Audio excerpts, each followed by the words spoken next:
Alan Karpick and Nate Barrett, Monday Night Memories. It's our favorite show of the week. Nate, of course, from Chariot Auto Group, Twin City Superstore, and of course on the Purdue Radio Network. This is a Hall of Fame class here of 6 people that I really like to visit with.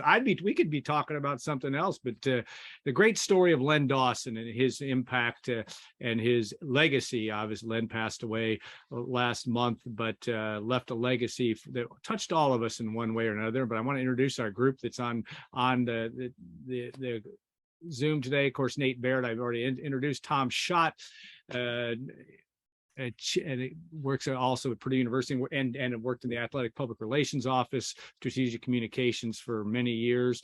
Jim Vrujink also had touched with now retired, but worked in strategic communications, Purdue athletic public relations for years, and had touches with Len, and of course the National Football Foundation, and that iconic picture of Len Dawson, Drew Brees, and Bob Greasy, one of my favorite pictures of that event way back in 2010. And of course, Tim Newton, the voice of Purdue football, Indiana Sportscaster of the Year. He does not pay us to say that, but we appreciate Tim being there. And of course, Tom Dienhart, my colleague at goldenblack.com, and a privilege to have Tom on as well.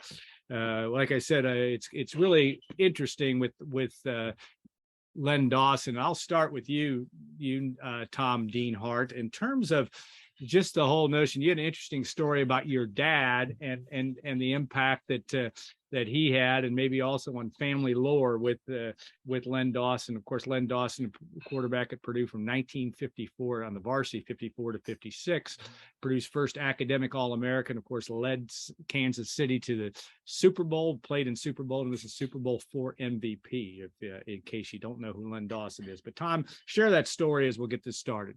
Yeah, first, thanks for having me, guys. And I listened to a lot of Kansas City podcast radio, and there were a lot of great tributes for Len. And the thing that really struck me was not his football acumen, but just the type of person he was and the impact he made on other people, just with the way he carried himself, and just a special individual who was an icon in that area, as you very well could imagine.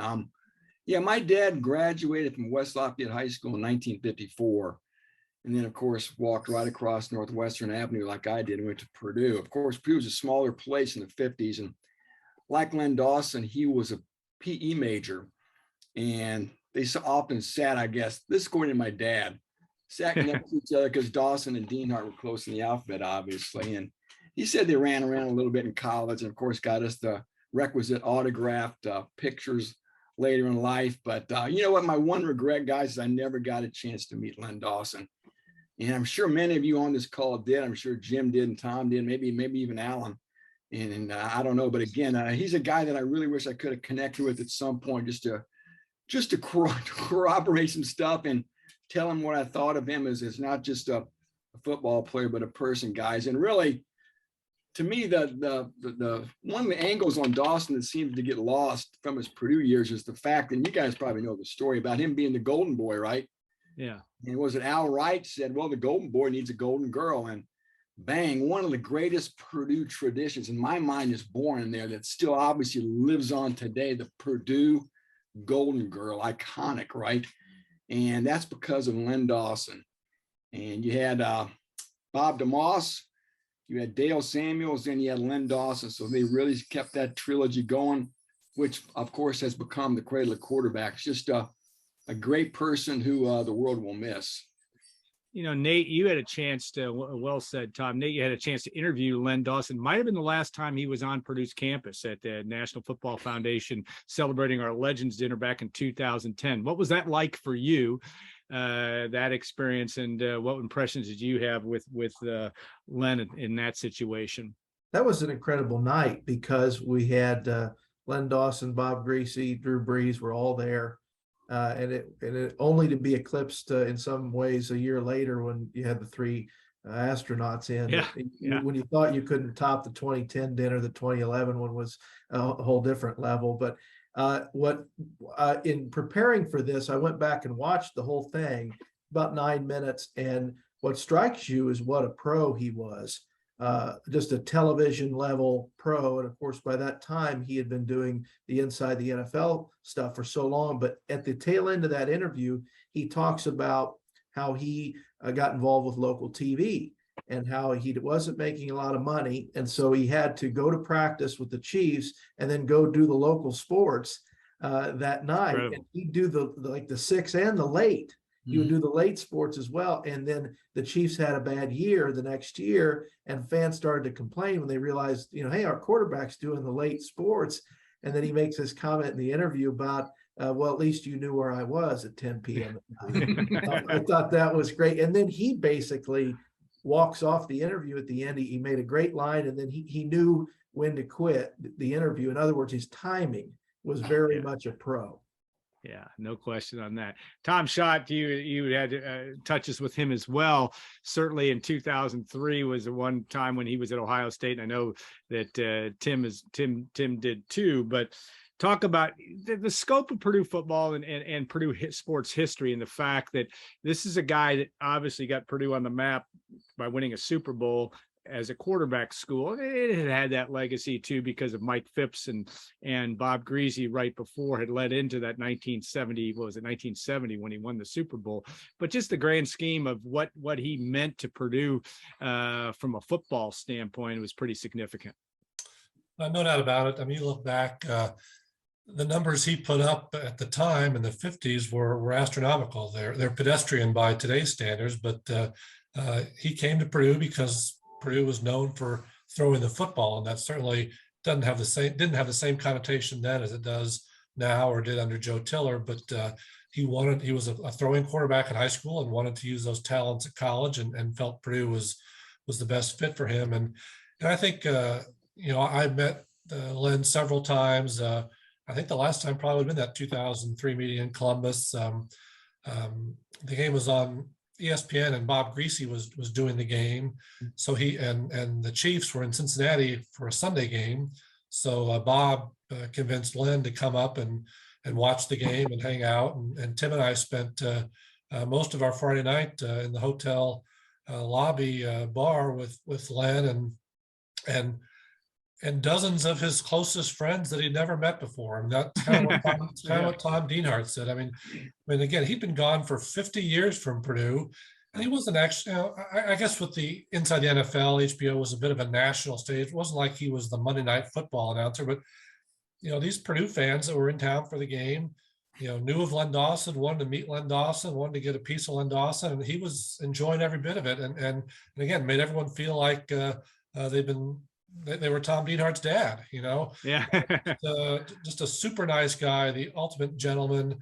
And as Nate said, just such a pro. I mean, really had a hugely successful second career. I mean, he's in the Pro Football Hall of Fame as both a player and a broadcaster. I believe the only one that can make that claim. And he was just a delight. And certainly the quarterback event was awesome, and that night was awesome. But just a lot of great memories and what he did for Purdue, and obviously the whole Hank Stram connection, which I'm sure we'll get into, is neat. But he was really one of the great guys to meet in my time at Purdue, no doubt about it.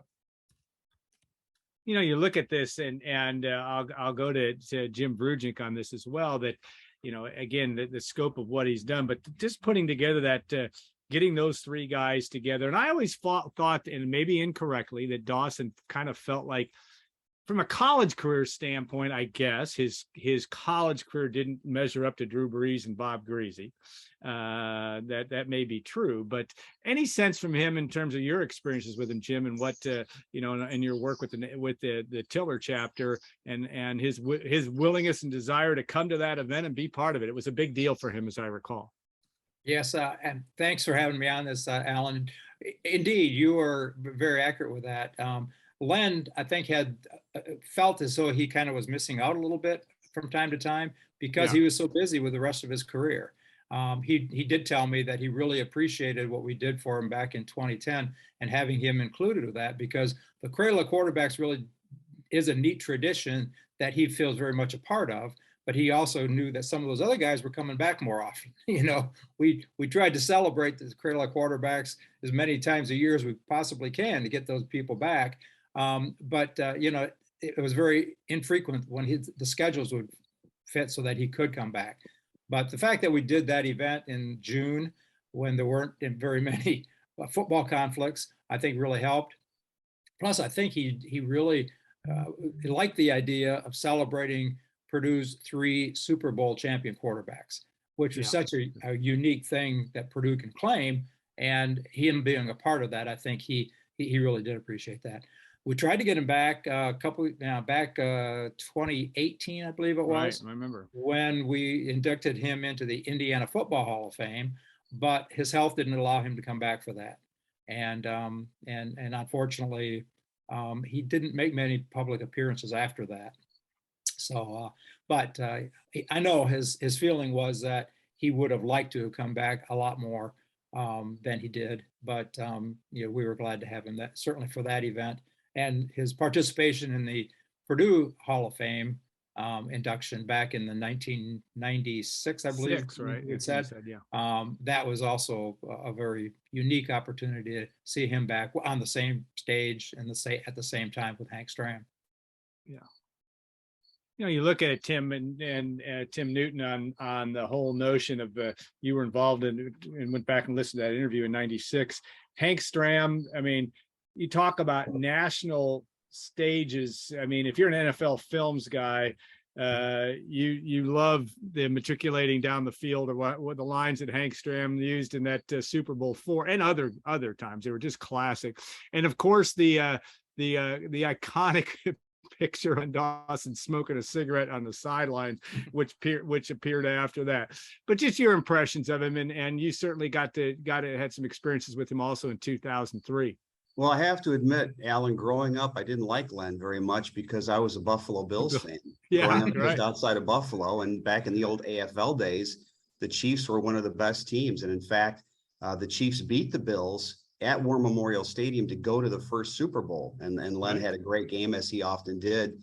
I did get a chance my only chance to meet him was in 2003 in Columbus. And we saw him the night before. And then he was at the game on that Saturday at Ohio Stadium. And the one thing I remember, Len was a very cerebral guy, but he was also a pretty competitive guy. Yeah. He was angry that we weren't snapping the ball quicker before Ohio State was getting a chance to get lined up, because we were, it seemed like every play we were long count at the line of scrimmage and Ohio State was running around. He didn't understand why we weren't snapping the ball to catch them off guard. So he was always thinking like a quarterback. But yeah, I just remember those days back in the AFL when he would break my heart throwing the ball to Otis Taylor and Fred Arbanis, and the innovations that he brought through the AFL. And then when the leagues merged and after they beat the Vikings in the last AFL NFL game, my high school team huddled the way Kansas City huddled. Yeah. You had the players lined up and then they would split off depending on which formation it was. And we copied the Chiefs, and it was Len Dawson who was always at the head of that. So a real innovator, he and Hank Stram, and it's kind of hard to picture one without the other. And it was a great combination at Purdue, and it was a great combination in the NFL as well. Alan, I think people forget. Yeah, I think people forget he was kind of a nobody for 5 years in the NFL. Yeah. Before, even though he was a first-round draft pick. First-round draft pick with the Steelers, but did not do much there. Then was the Cleveland Browns, and just was kind of a seldom used backup, and then got his big break when Hank Stram took him with the Dallas Texans, who of course became the Chiefs. So here's a guy that, again, at a time when they didn't make a lot of money, stuck it out for quite a while before finally getting to show his stuff. Yeah, Hank Stram actually had to go to Paul Brown and work something out where Paul Brown would release Len, because it was clear he was not going to play for the Browns. He didn't play very much for the Steelers. I think in his first 4 or 5 years in the NFL, he had thrown a total of maybe 40 or 50 passes. So, but Hank wanted him. Hank had just taken the job with the Dallas Texans, who later became the Kansas City Chiefs. And Len went there in 1962 and won a championship in his first year. Yeah. Yeah, then the Chiefs moved as a championship team to Kansas City. Rare to see a team win a title and leave their city. But yeah, you guys are exactly right. That connection, Hank Stram with the Texans, helped bring Dawson into that franchise. And, you know, guys, you think about great AFL quarterbacks, and Joe Namath always is the name out of everybody's mouth, right? And I think if you really ask the football cognoscente and look at the numbers, fellas, I mean, Len Dawson was the best quarterback in the history of the AFL. But again, Namath always seems to get that based solely, it seems like, on that performance in Super Bowl III. But yeah, you know, for me growing up as a kid in the 70s too, you talked about Inside the NFL on HBO, and we got HBO back right in 78, 79.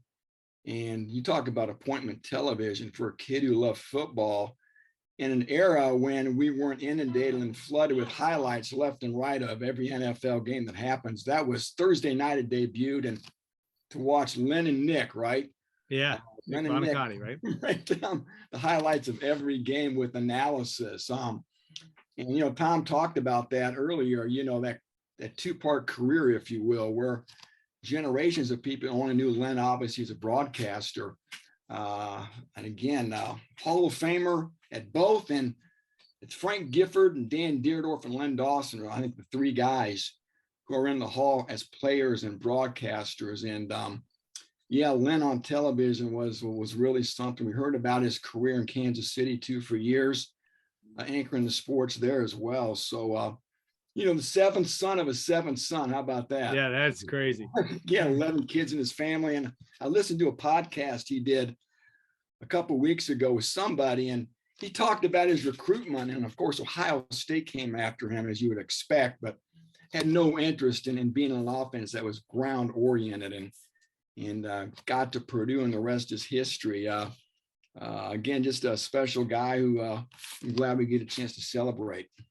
You know, I had a chance, I think, to write I don't know, it was a game program. It might've been something for Golden Black. I don't remember, but Len, you know, the story was when he came to Purdue, he was married. Yeah. He didn't tell anybody.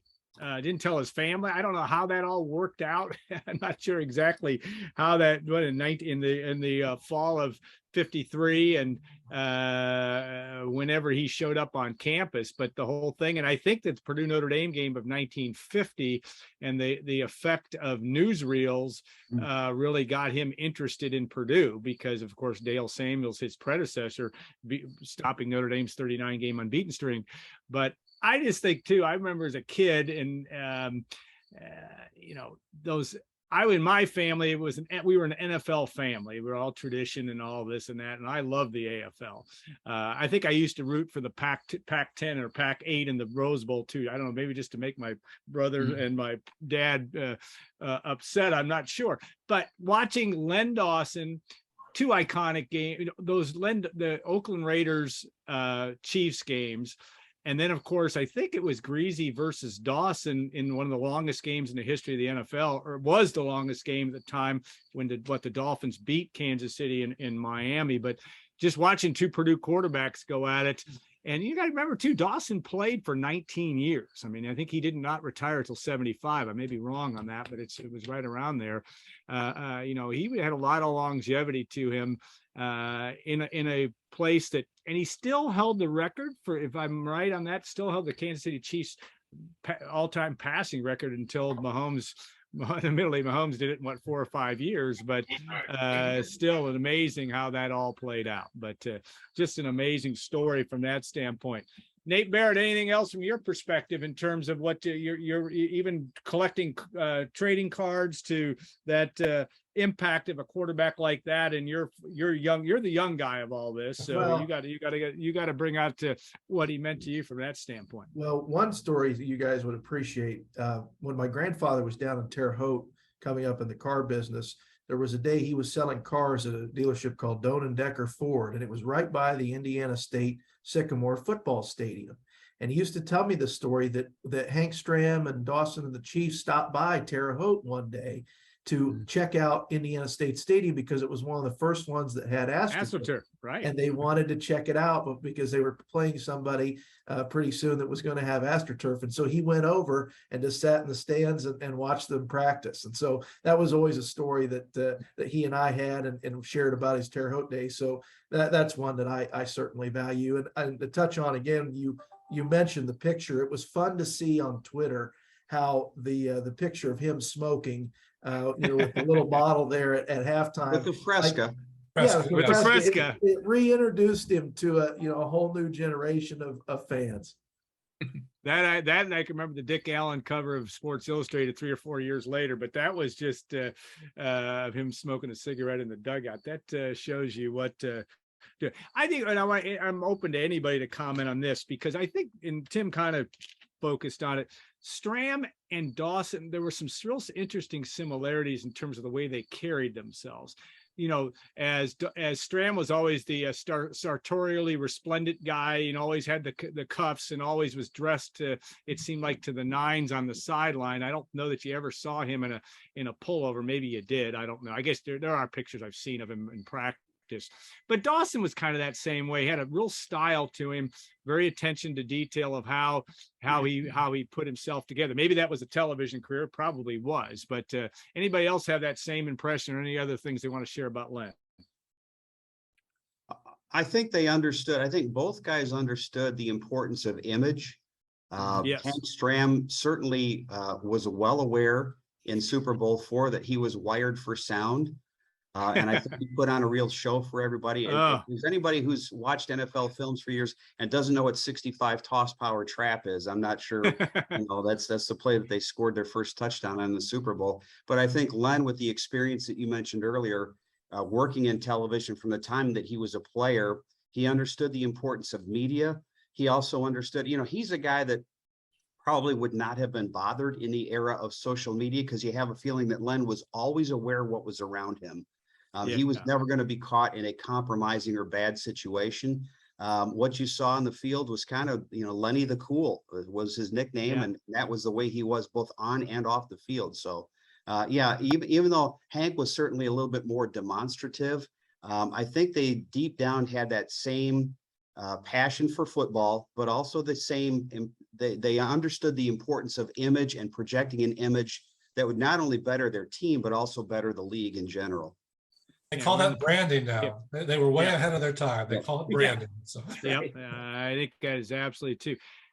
We're in the presence of a great announcer in Tim Newton, but the fact, I want you guys all to kind of muddle through what role, you think about the Purdue quarterbacks, and not only Bob Greasy, but Gary Danielson, who's been a great broadcaster. Mark Herman did some ABC work in his day, and he'll be rejoining the Purdue radio crew for some sideline games, I believe, this year as well. You've got guys, Drew Brees on down the line. That legacy, I don't know that it had anything to do with each other, except that Dawson did pave the way for that quarterback to be the man in the room, so to speak, when it comes to broadcast. Anybody care to comment on that?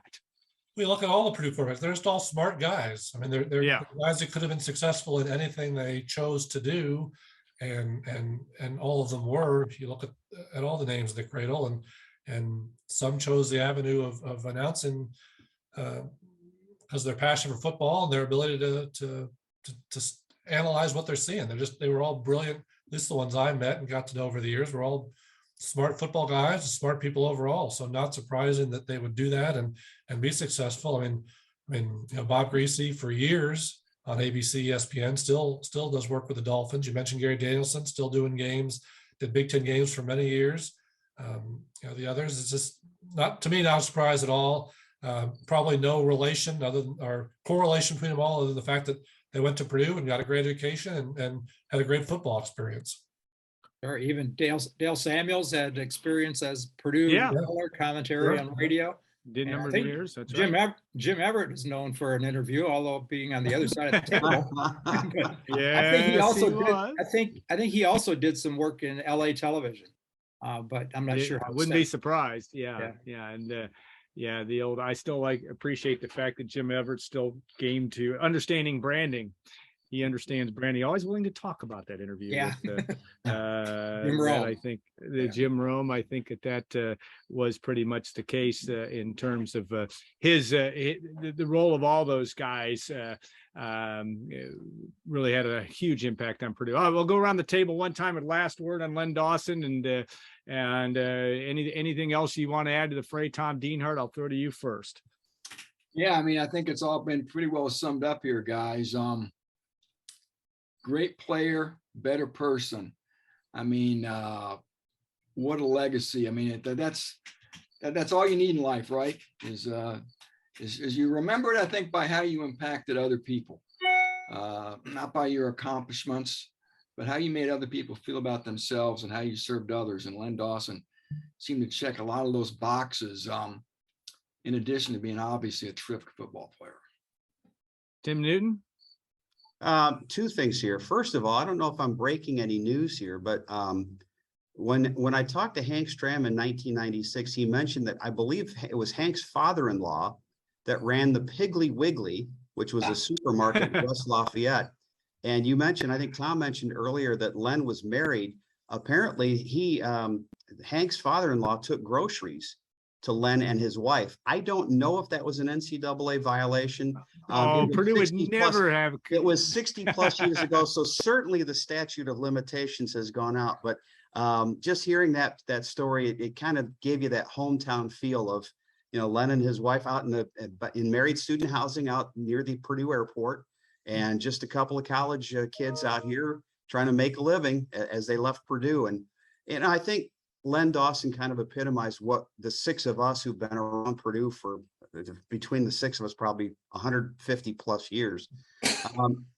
He epitomized class on and off the field, and he epitomized to me what you want a Boilermaker to be.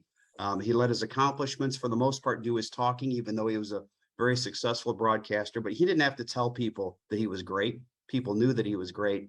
And Len Dawson to me was just a true Boilermaker to the core. Jim? You guys summarized it very well. I just have one other quick point, and I'm not sure, this is my fuzzy aging memory, but you mentioned the connection with the Golden Girl and the Golden Boy. Isn't it true that they connected? Didn't he actually marry the Golden Girl? No, I think he married his high school sweetheart. Okay. Yeah, he married it to me. Yeah, he was married when he came here. That's a good Right. urban legend thing that you can start spreading that rumor anytime. Okay. On all your social media channels. But I do think that yeah, and again, as I recall, he said in 54 that he was, I don't know why they both, because I think they lived together, which was not a cool thing in 1954, but he had to prove he was married, but somehow his parents didn't know. I can't remember the whole story, but I do remember that he always was complimentary about what Purdue meant to him, and he didn't know, and that meant a great deal. Tom Schott, anything else that you care to add to this? Certainly echo all the great things that are said about him. I felt the same way in my handful of interactions with him, but I'll throw out a stat. You kind of touched on one of them, but Len threw 30 touchdown passes in 1964, which I'm guessing for the Chiefs, which is I'm guessing was an exorbitant number in that era of the NFL. That record stood for the Chiefs for more than 50 years. Yeah. So Wow. Patrick Mahomes passed it, broke it in 2018. So Chiefs have had some pretty good quarterbacks over the years, but 30 is not a huge number by today's standards. Still very impressive, but certainly what he meant to that franchise mirrors what he meant to Purdue football. And again, he just, both places seemed to fit him very well, and he seemed to fit both places very well. And what more could you ask for? So it was great that you put this together, Alan. Thanks so much.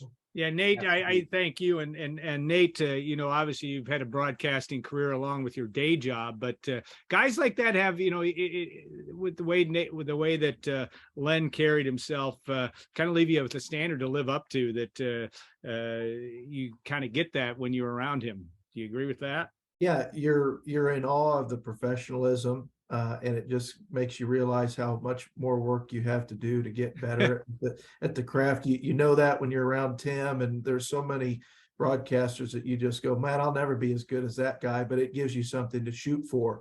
One thing I was going to mention, Alan, at the tail end of that interview in 2010, he's looking out into the crowd at Drew, and he says, it's not the height you have, it's the ability and the heart that you have.